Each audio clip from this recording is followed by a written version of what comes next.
1000 police night விடிய காலத்தில் இறக்குறாங்க. 12 மணிக்கு மேலே இருக்கும்னு நினைக்கிறேன். உள்ளே பூந்து ஹாஸ்டலில் ஆண் பெண் இரு காவலர்கள் இறக்குனாங்க. பெண் லேடிஸ்குள்ளே போகிறாங்கன்னா இப்போ பெண்களும் போதை பழக்கத்தில் வந்துட்டாங்க. பெண்களும் இருக்காங்க. இப்போ தான் 30 பேரை கேட்சப் பண்ணியிருக்காங்க. ஒரு ரூமில் இருந்தால் 50 எந்த கஞ்சா எடுத்திருக்காங்க, ரூமுக்குள்ளேருந்து போதை ஊசி எடுத்துருக்காங்க, நம்ம டேப்லெட்ஸ் எடுத்திருக்காங்க. முதல் கட்ட விசாரணை திருமண மண்டபத்தில் வச்சுருக்காங்க. தற்போதைய தகவல் இலங்கை, மலேசியா, நைஜீரியன்ஸ் அவ்வளோ பேர் படிக்கிறாங்க. அவங்களே ட்ரக் மாஃபியா தான். அவங்களே ஸ்டூடெண்ட்டுங்கிற போர்வையில் இங்கே வந்து இறங்கிடுவாங்க. சாரமில் மட்டும் அவங்க இல்லைன்னு இருக்காங்கன்னு நான் சொல்லலை. அந்த மாஃபியாக்கள் எல்லா கல்லூரியிலுமே இருக்காங்க. தலைமுடி இப்படியே சுருட்டி சொல்லப்படுற தகவல் ஒரு பெரிய தொகை அமெரிக்காவிலிருந்து தமிழ்நாட்டில் ஒரு முக்கிய கட்சி தலைவருக்கு கொடுக்கப்பட்டது. ஒரு 5000 கோடி ரூபா. இவர் மேலே நம்பிக்கையில் இந்த பணத்தை வச்சுக்கோ.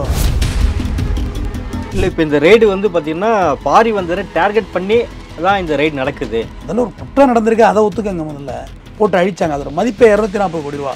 இதில் டார்கெட் என்ன? டார்கெட்டு குற்றம் நடந்திருக்கு. 30 மாணவர்கள் கைது செய்யப்பட்டிருக்காங்க. ஜார்க்கண்ட் மாநிலத்தை சார்ந்த அனித் சௌத்ரி அப்படி விடுதியின் பின்புறம் இறந்து கிடந்தார். அடுத்து ஜூலை 15ஆம் தேதி கன்னியாகுமரி தர்ஷன் மாடியிலேருந்து குதிச்சு தற்கொலை பண்ணிட்டார். இது எப்போ நடந்துச்சுன்னா JK திருப்பாரதி இருக்கார்ல,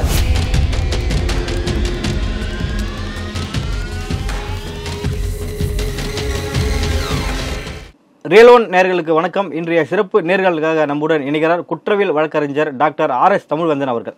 வணக்கம் சார். வணக்கம். விடிய SRM காலேஜில் 1000க்கும் மேற்பட்ட ஆண் பெண் காவலர்கள் விடுதியில் உள்ள நுழைந்து, அதாவது SRM காலேஜுக்கு சொந்தமான அங்கே மாணவர்கள் தங்கி படிக்கக்கூடிய ஹாஸ்டலில் ரெய்டு நடத்தப்பட்டிருக்கு. இது சம்மந்தமான அங்கே வந்து ட்ரக்ஸ் புழக்கத்தில் அதிகமாக இருக்குது அப்படின்ற தகவலின் பேரில் பண்ணியிருக்காங்க. இதில் 30 மாணவர்களை கைது பண்ணியிருக்காங்க. இது எப்படி பார்க்குறீங்க சார்? இல்லை, SRM பார்த்தீங்கன்னா பொத்தேரியில் இருக்குது. மறைமல் நகர் போலீஸ் ஸ்டேஷன் தான் அதோட லிமிட்டு. செங்கல்பட்டு ஹைவேயில் கூடுவாஞ்சேரி தாண்டி அடுத்து பெரிய ஜங்ஷன் மறைமல் நகர், அதோட லிமிட்டு போலீஸ் ஸ்டேஷனில் தான் வரும். நிறைய வழக்குகள் ஏற்கனவே அவங்க மேலே இருக்குது. இடத்த ஆக்கிரமிச்சாங்கங்கிற ஒரு வழக்கு இருக்குது, ஏரியை துத்துட்டாங்கங்கிற ஒரு வழக்கு இருக்குது. நிறைய வழக்குகள் அவங்க ஃபேஸ் பண்ணிக்கிட்டு தான் இருக்காங்க. அவரும் வந்து ரொம்ப ஒரு ஷார்ட் பீரியடில் ஒரு 90 ஒரு 30-35 வருஷத்துக்குள்ளே மிகப்பெரிய லெவலில் போனவர் பாரி வந்தார். அவர் ஐஜேக்க தனியாக கட்சி வச்சுருக்கார்.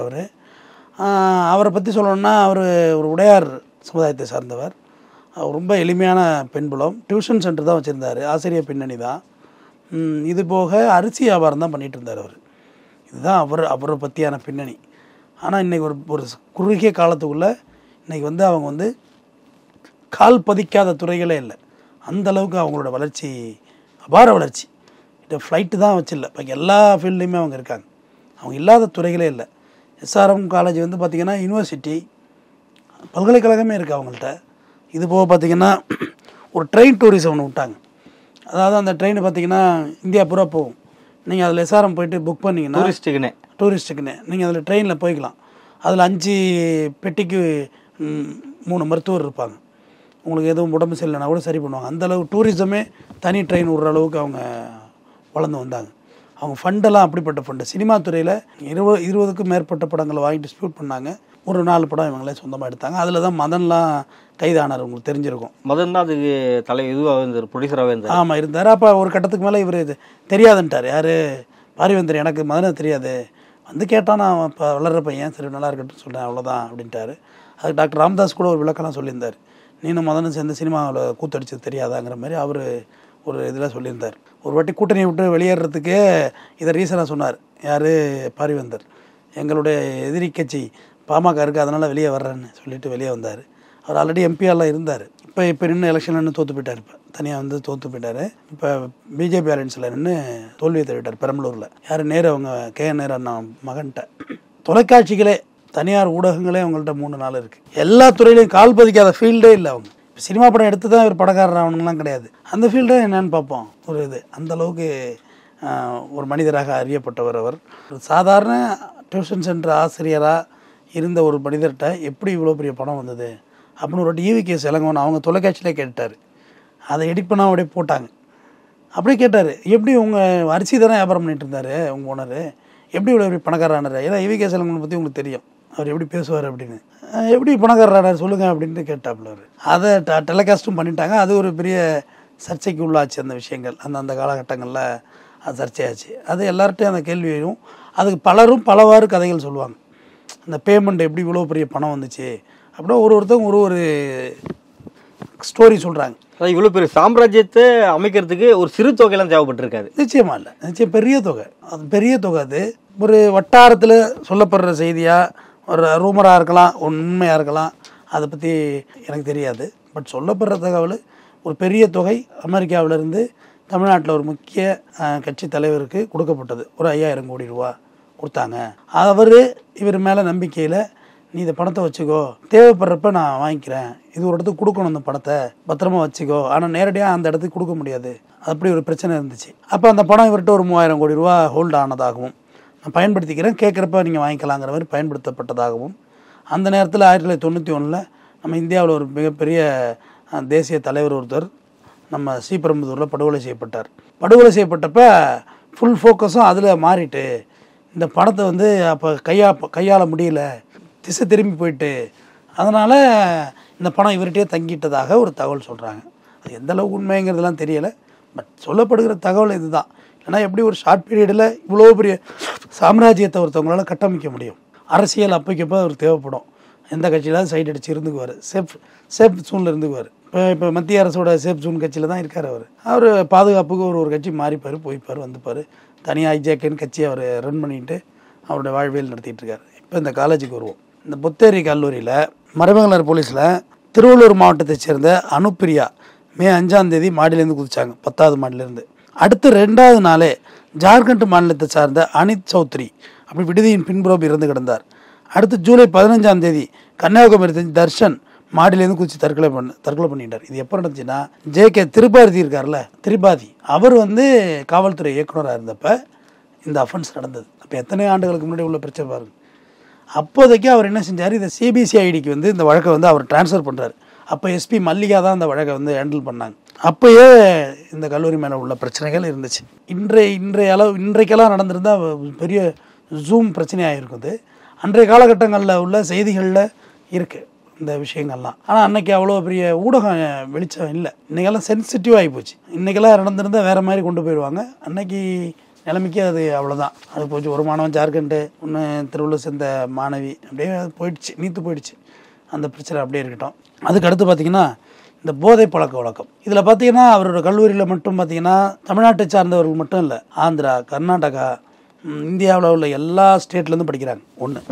இதுக்கு அடுத்தது ஒன்று இலங்கை, வெளிநாடு, மலேசியா, இலங்கை, மலேசியா, நைஜீரியன்ஸ் அவ்வளோ பேர் படிக்கிறாங்க. எம்பிபிஎஸ் படிக்கிறான், டிப்ளமோ கோர்ஸ் படிக்கிறான், எவ்வளோ கோர்ஸ் இருக்குது உள்ள அவங்கள்ட்ட, எல்லா கல்லூரியும் இருக்குது. அதில் நைஜீரியன்ஸ் நிறைய பேர் இருக்காங்க. நைஜீரியன்ஸ் நிறைய பேர் இருந்தாக்க உங்களுக்கு தெரியும் போதைப் பொருள்லாம் எங்கேருந்து எங்கே ட்ரான்ஸ்ஃபர் ஆகுதுன்னு. நைஜீரியன்ஸ் லிங்க் இல்லாமல் பெரிய லெவல் போதையெல்லாம் இங்கே கிடையாது. இந்தியாவுக்குள்ளே வந்ததே அப்படி தான் வந்துச்சு. அவர்களும் பாதிக்கு மேற்பட்டவர்கள் படிக்கவில்லை. அவங்களே ட்ரக் மாஃபியா தான். அவங்களே ஸ்டூடெண்ட்டுங்கிற போர்வையில் இங்கே வந்து இறங்கிடுவாங்க. புழல் சிறையிலேயே நிறைய பேர் இருக்காங்க, கைதிகளாக இருக்காங்க. அவங்க எல்லாமே ஸ்டூடெண்ட்ஸ் தான், ஒரு கல்லூரியில் படித்தவங்க. சேரமில் மட்டும் அவங்க இல்லைன்னு இருக்காங்கன்னு நான் சொல்லலை. அந்த மாஃபியாக்கள் எல்லா கல்லூரியிலையுமே இருக்காங்க. பார்த்துருக்கலாமா நீங்கள்? தலைமுடி இப்படியே சுற்றி போயிட்டுருப்பாங்க. அவங்களாம் மாணவர்கள் போர்வையில் தான் இருக்காங்க. ஆனால் அவங்க ட்ரக் அவங்க கொண்டு வர்றாங்க. இது எஸ்ஆர்எம் மேலே வந்து இந்த குற்றச்சாட்டு ரகசியமாக உளவுத்துறைக்கு வந்து கசிய ஆரம்பிக்குது. இங்கே வந்து பயங்கரமாக ட்ரக் யூஸ் ஆகுது உள்ள. அது பெரிய கேம்பஸே போயிருக்கீங்களா இல்லையா? பெரிய காலேஜ், அந்த என்ட்ரன்ஸே காலேஜ் நடக்கிறதுக்கே கிட்டத்தட்ட 1 கிலோமீட்டர். அதுக்கே பேட்டரி கார் இருக்குது, போயிட்டு கொண்டாந்து விடுவாங்க பேட்டரி காரில். அவ்வளோ தூரம் இருக்கும். யூனிவர்சிட்டி இருக்குல்ல, மருத்துவ பல்கலைக்கழகம் அப்படின்னு வச்சுருக்காங்க. ஆர்ட்ஸ் அண்ட் சயின்ஸ்லேருந்து இன்ஜினியரிங் காலேஜ்லேருந்து மெடிக்கல் காலேஜ், அதுலேயே ஹாஸ்பிட்டல் எல்லாமே இருக்குது. இன்றைக்கும் நீங்கள் போங்க, உங்களுக்கு மருத்துவம்லாம் வந்து ரொம்ப விலையே இல்லாமல் உங்களுக்கு அங்கே மருத்துவமனையில் பண்ணுவாங்க. உண்மை சொல்கிறீங்களா? உண்மை அதெல்லாம் எனக்கு தெரியும். நான் கேள்விப்பட்டதெல்லாம் அதிக அளவில் பணம் வாங்கப்படுது. வாங்குறவங்கள்ட்ட வாங்குவாங்க. மருத்துவக் கல்லூரி இருக்குல்ல, அங்கே எப்படி காசு வாங்க போகிறாங்க? அங்கே ஸ்டூடெண்ட்டு வித் டாக்டர்ஸ் இருக்காங்க. அங்கே உங்களுக்கு சர்ஜரிலாம் பண்ணுவாங்க. எனக்கு தெரிஞ்சவங்களே பண்ணியிருக்காங்க, நான் பார்த்துருக்கேன். இலவசமாக. அது ரொம்ப கம்மியான சொற்ப காசு தான். ஏன்னா ஸ்டூடெண்ட்டுக்கு ஆள் வேணும் இல்லைங்க பாடம் நடத்துறதுக்கு. சும்மா இப்படி பண்ணுவாங்க. அப்புறம் ஸ்டூடெண்ட் கற்றுக்கணும்ல, அவங்களுக்கு தெரியணும்ல அது ஆப்ரேஷன் பண்ணுறதுலாம். அதனால் அங்கே பண்ணியிருக்காங்க, நான் பார்த்துருக்கேன். அங்கே ஒரு பெரிய ரெக்கமெண்டேஷன்லாம் வேணும்லாம் இல்லை. அவருக்கு தான் சொல்கிறேன், பணங்கிறது மேட்ரே கிடையாது. அப்படி இருந்தால் அவர் ஒரு வாட்டி கைதாகிறார். 100 மாணவர்கள்ட்ட மெடிக்கல் காலேஜ் சீட்டுக்காக பணம் வாங்கிட்டு மோசடி பண்ணிட்டு தான் கைது செய்யப்பட்டார் பரிவேந்தர். இப்போ இந்த போதைக்கு வந்தப்போ போதை பற்றி இருந்தோன்னே 1000 போலீஸ் நைட்டு விடிய காலத்தில் இறக்குறாங்க. 12 மணிக்கு மேலே இருக்கும்னு நினைக்கிறேன் உள்ளே பூந்தது. ஏன்னா இந்த செய்தி ஊடகங்கள்லாம் ஸ்லோவானது பிறகு தான் உள்ளே பூந்து ஹாஸ்டலு சில ஆண் பெண் 2 காவலர்கள் இறக்குனாங்க. ஏன்னா பெண் காவலர்கள்லாம் போக முடியாது, லேடிஸ் ஹாஸ்டல் வேறு இருக்கா. உள்ளே பூந்த இடத்துக்காக ஒரு 30 மாணவர்களை தூக்குறாங்க. இப்போ பெண் லேடிஸுக்குள்ளே போகிறாங்கன்னா இப்போ பெண்களும் போதை பழக்கத்தில் வந்துட்டாங்க. பெண்களும் இருக்காங்க, இல்லைன்னா மாற்றுக்கிறதுலாம் ஒன்றும் சொல்கிறதுக்கெலாம் இல்லையே. பெண்கள் தான் சர்வசாதாரணமாக டாஸ்மார்க்கில் போய் வாங்குற அளவுக்கு வந்துட்டாங்க. இப்போ எல்லாத்துலேயும் பெண் விடுதலைன்னா அப்புறம் அதுலேயும் விடுதலை தான். அப்புறம் அது மட்டும் என்ன, பெண் காவலர்களும் போகிறாங்க. இல்லை, பெண் காவலர்கள் மஸ்ட்டு போகணும். கோயாடு காலேஜில் தப்பாக போயிடலண்ணா, அந்த போலீஸ் கண்டஸ்டடு தப்பாகிடும். அதனால் பெண் காவலர்களையும் அனுப்பி கரெக்டாக பூந்து உள்ளே போந்தால் 30 பேரை கேட்சப் பண்ணியிருக்காங்க. முதல் கட்ட விசாரணை திருமண மண்டபத்தில் வச்சுருக்காங்க. தற்போதைய தகவல் வச்சு விசாரணை நடைபெற்றிருக்கு. மாணவர்களில் உடனே அவங்களுக்கு குற்றம் சொல்லிட முடியாதுல்ல. ஒரு ரூம்லேருந்து 50 எந்த கஞ்சா எடுத்திருக்காங்க, ரூமுக்குள்ளேருந்து போதை ஊசி எடுத்துருக்குறாங்க, டேப்லெட்ஸ் எடுத்திருக்காங்க. ரெண்டாவது மெடிசன் கலந்த இடத்துல வந்து போதை ஊசியில் அது பெயின் கில்லரு, ஜீரோடால் போட்டாலே உங்களுக்கு வந்து பயங்கரமாக தான் இருக்கும். இப்போ வலி நிவாரணி எல்லாமே போதையாக தான் இருக்கும். தூங்கணும்ல, பிரெயின் தூங்கினா தானே நீங்கள் வந்து வலியை மறக்க முடியும். மாத்திரைகள் முன்னாடியெல்லாம் வந்து போதை மாத்திரைகள் ஒன்றும் தனியாக இல்லை, தூக்க மாத்திரைகள் தான். தூங்காமல் இருந்தால் போதை மாத்திரை, தூங்கி விட்டால் தூக்க மாத்திரை. தட்ஸ் வை நிறையா போட்டு தூங்கினா ஒரே தூக்கம் தான், மேலே தான் ஸ்ட்ரைட்டு சொர்க்கமாக நரகமான்னு மேலே போயிட வேண்டியதான். அந்த மாத்திரை அவ்வளோ சைடு எஃபெக்ட்ஸ் உள்ளது. இந்த மருத்துவ மாணவர்கள்லாம் இருக்கிறத விட்டு அந்த மாத்திரைகள் கிடைக்கிறதுலாம் ஒரு பெரிய விஷயமே இல்லை. அவங்களுக்கு அசால்ட்டான கிடைக்கும், குளோரோஃபார்ம் கிடைக்கும், அதெல்லாம் சாதாரண ஒன்று. அடுத்தது ஊசி கிடைக்கும். அவங்களுக்கு ப்ரிஸ்கிரிப்ஷன் தேவையில்லைல, அவங்களுக்கு உள்ளுக்குள்ளேயே தான் எல்லாமே இருக்குல்ல, வாங்கிப்பாங்க உள்ளுக்குள்ளேயே. ஆனால் இதே அந்த மருத்துவமனை நிர்வாகம், மருத்துவக் கல்லூரி நிர்வாகம் கண்டிச்சிருக்கணும், கவனிச்சிருக்கணும். எவ்வளோ ட்ரக் வெளியே போகுது. நிர்வாகத்தை தெரியாமல் நடந்திருக்குன்னு நீங்கள் நினைக்கிறீங்களா? தெரியாமல் எப்படி ஒரு வார்டன் இருக்காரு, இப்பயே பார்த்தீங்கன்னா ஒரு வார்டனை மீறி திருச்சி NIT காலேஜில் அப்யூஸ் பண்ணியிருக்காங்க. ஒய்ஃபை லிங்க் கொடுக்குறவங்க, அதுக்கே மாணவர்கள் அந்த அளவுக்கு கொந்தளிச்சு ஒரு பெரிய போராட்டத்தையே கையில் எடுத்தாங்க. இப்போ இந்த வார்டனுக்கு எதுவுமே தெரியாமல், இல்லை ப்ரொஃபஸர் கூட எதுவுமே தெரியாமல் தான் இது நடந்திருக்குமா? அப்படிலாம் எல்லாரும் தகவல் உண்மையாக இருந்தால் அங்கே இருக்கிறது. அதாவது தெரியாமலாம் நடக்காதுங்க. ஒரு வீட்டில் பையன் செய்கிற தப்பு அவங்க அப்பா அம்மாவுக்கு தெரியுமா தெரியாது, சக்குன்னு உடனே வாரத்தில் சொல்லுங்கள். அப்போ கமிஷன் போதுன்னு எடுத்துக்கலாமா? இல்லை, ஒரு பையன் செய்கிற தப்பு அவங்க அப்பா அம்மாவுக்கு தெரியுமா தெரியாது. ஒரு நாள் தெரியாமல் இருக்கலாம், 2 நாள் தெரியாமல் இருக்கலாம், ஆனால் ஒரு நாள் அவங்களுக்கு தெரிஞ்சிடும். தெரியாமல் இருக்காது, ஏன்னா பெற்றவங்கல்ல. அதுமாரி உங்கள் கல்லூரிக்கு உங்கள் ஸ்டூடெண்ட்ஸு, உங்கள் பள்ளிக்கூடத்தில் உங்கள் மாணவர்கள் செய்கிற தவறு ஆசிரியர்களுக்கு தெரியுமான்னு தெரியும், கண்டுபிடிச்சிருவாங்க. அதுக்கு தான் அந்த உங்களுக்கு அந்த ப்ரொஃபஸர், டீன் அந்த பொறுப்பு, முக்கிய பொறுப்பு கொடுக்குறது. ஏன்னா நீங்கள் மருத்துவர், ஒருத்தர் மூஞ்சை பார்த்தாலே தெரிஞ்சிடும் என்ன ஸ்டேட்டஸில் இருக்கான், இவன் பேசுகிற விதம், நாக்கு குளருதா, இவன் எப்படி படித்தவரில் அதுக்கு தானே படிச்சிருக்காங்க. அட்டாப்சியில் பிரேத விசாரணை அவரோட அனுபவமும் ஒன்று இருக்குது, எக்ஸ்பீரியன்ஸ் இருக்குது. சாதாரணப்பட்டவங்க டீனாக இருக்க மாட்டாங்க. இப்போ தெரிஞ்சிருக்கும் கல்லூரியில் இந்த புழக்க வழக்கம் இருக்குது அப்படிங்கிறது. அப்போ ஸ்ட்ரிக்டாக அதை கவனிச்சிருந்துருக்கணும், அவங்க நிர்வாகம் கவனிச்சிருந்துருக்கணும். எனக்கு என்னென்னு இருக்க முடியாது. மாணவர்கள் உருவாகிற இடம், செதுக்கப்படுற இடம், அதில் போய் இவ்வளோ பெரிய போதை. இப்போ நாட் ஓன்லி SRMங்கிறது நான் ஒத்துக்க மாட்டேன். எல்லா கல்லூரிகளிலையும் இந்த ரைடு நடக்கணும். எல்லா இடத்துலையும் இந்த பிரச்சனை இருக்குங்க. எல்லா இடத்துலையும் இந்த சதவீதம், 1% கூட இல்லைன்னு சொல்கிறதுக்கு இல்லை. போதை அந்த அளவுக்கு ஸ்ப்ரெட் ஆகிட்டு, அதுலேயும் இந்த கஞ்சாலாம் வந்து மாணவர்கள்ட்ட, கல்லூரி மாணவர்கள், ஸ்கூல் பையன் வச்சுருக்காங்க. ஒரு பாக்கெட்டை போட்டு அன்றைக்கி ஒரு ரீல்ஸ் போடுறாங்க, பாக்கெட்டை வச்சு ரீல்ஸ் பண்ணுறான். இந்த பாக்கெட்டு என்கிட்ட தான் இருக்கும் அப்படின்னு என்னமோ போட்டு ரீல்ஸ் போடுறான். கைது பண்ணிட்டாங்கன்னு வச்சுங்க. ஏன்னா இப்போ அவ்வளோ பெரிய தலைவலி இந்த ட்ரக் மாஃபியாஸ்னால் வந்துடுச்சு. ட்ரக்கு நம்ம வந்து அவேர்னஸ்ங்கிறத விட மாஃபியாக்களே உள்ளே இறங்கிட்டாங்க. எல்லா விஷயத்துலையும் வியாபாரம் பண்ணுறாங்க. இதில் டாஸ்மார்க்கை மூடுன்னு வேறு பேசிகிட்டு இருக்காங்க. டாஸ்மார்க்கில் மூடுனா நிலைமை நம்ம கணிக்க முடியாத இடத்துல போய் நின்றோம். போதை மற்ற போதை உள்ளே வந்துடும், ஆட்டோமேட்டிக் வந்துடும். எல்லோரும் சொல்லுவாங்க கோவிட்டில் வந்து டாஸ்மார்க் மூடி இருந்தது, நான் 60 நாள் குடிக்கிறேன். நான் வீட்டை விட்டே வெளில முதல்ல வெளியில் புழக்கமாக சுத்த முடியல. போலீஸ் அங்கங்கே பிடிச்சி வண்டியெல்லாம் பிடுங்கினாங்க, அடித்தாங்க, கேஸ் போட்டாங்க. அதோடு நீங்கள் வெளியில் போகல, நோய் இருக்குன்னு பயந்தீங்க வேறு. வீட்டில் உள்ளவங்களே எங்கள் வீட்டில் வயசானவங்க இருக்காங்க வெளியே போகாதுன்னெலாம் சொன்னாங்கல்ல. அப்பார்ட்மெண்ட்டுகளே அந்த அறிவுரை சொல்லப்பட்டுச்சு, வெளியே போகக்கூடாது, அன்னெசரியாக போகக்கூடாது அப்படின்னு. காய்கறியெல்லாம் வந்தால் வீட்டில் 2 நாள் வெளில கிடந்தா அப்புறம் 3ஆவது நாள் கை வச்சாங்கல்ல, பயந்தோம்ல.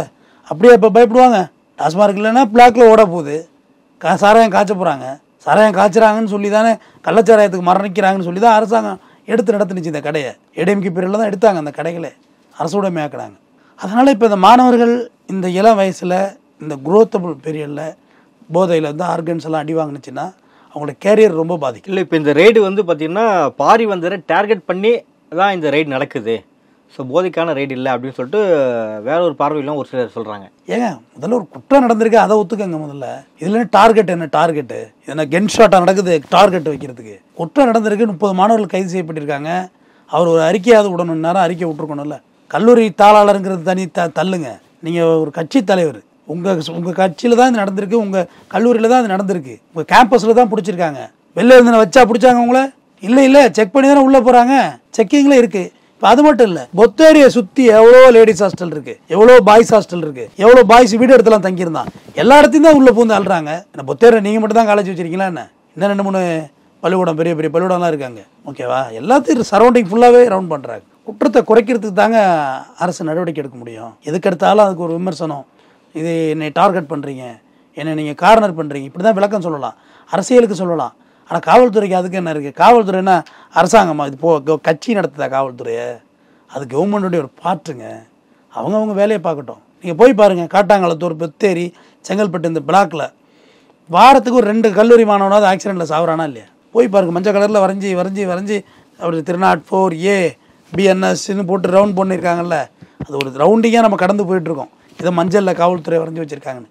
எல்லாம் ஒருத்தனோட புள்ள என்ன செத்தது, ஒருத்தர் ரோட்டை கிராஸ் பண்ணியிருப்பான், ஒரு தொழிலாளி, ஒரு விவசாயி, அவனுங்க ஓவர் ஸ்பீடில் பைக்கில் விட்டு தூக்குனா என்ன ஆகும்?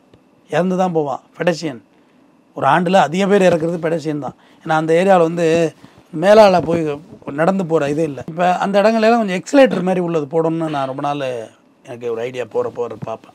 ஏன்னா கிராஸ் பண்ணுறாங்கல்ல, வயசானவங்கெல்லாம் அந்த படிக்கட்டில் ஏறி இறங்க முடியாது. எக்ஸலேட்டர் போடணும். கிளாம்பாக்கத்துலேயே ஒரு எக்ஸலேட்டர் போடணுங்க, ரொம்ப சீக்கிரமாக போடணும். ஏன்னா ரொம்ப கஷ்டப்படுறாங்க கிராஸ் பண்ணுறதுக்கு.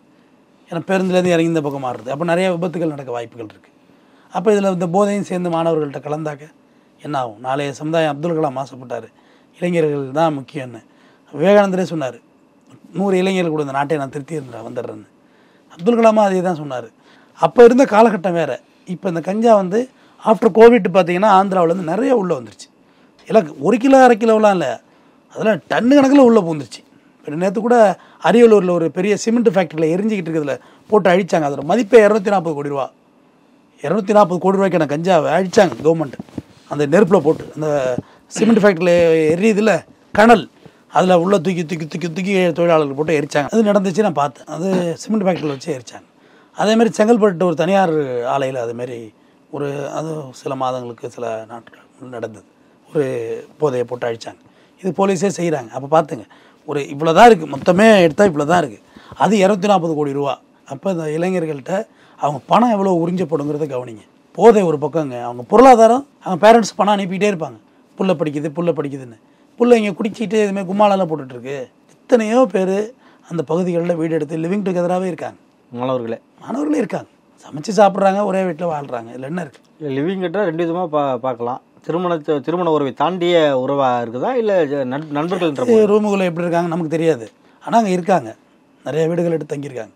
வீடுகளே இங்கே வாடகைகளே விலை அதிகம் அந்த சரௌண்டிங்கில். ஏன்னா இவங்களை எதுவுமே கண்ட்ரோலே பண்ண முடியாது. வீட்டை கொடுத்துட்டிங்கன்னா அவங்களை கண்ட்ரோலே பண்ண முடியாது. முக்கால்வாசி ஓனர்ஸ் அந்த ஏரியாவில் கிடையாது, பில்டிங் ஓனர்ஸ். காரணம் அப்போ அவுட்டோரில் இடம் வாங்கி போட்டாங்க அந்த விலை ஏறும்னு. அப்புறம் இந்த கல்லூரி வந்துச்சு, அப்புறம் சுற்றி பஸ் ஸ்டாண்டு வந்துருச்சு, செங்கல்பட்டு வரையும் தான் டவுன் வளர்ந்துருச்சு. மாணவர்களே பண்ணுறது நம்முடைய கடமை, அரசின் கடமை. உங்களை போன்ற ஊடகத்துக்கும் அந்த கடமையும் பொறுப்பும் இருக்கிறது. நடப்பு நிகழ்வுகள் குறித்து பல கருத்துக்களை பகிர்ந்தமைக்கு மிக்க நன்றி சார். நன்றி.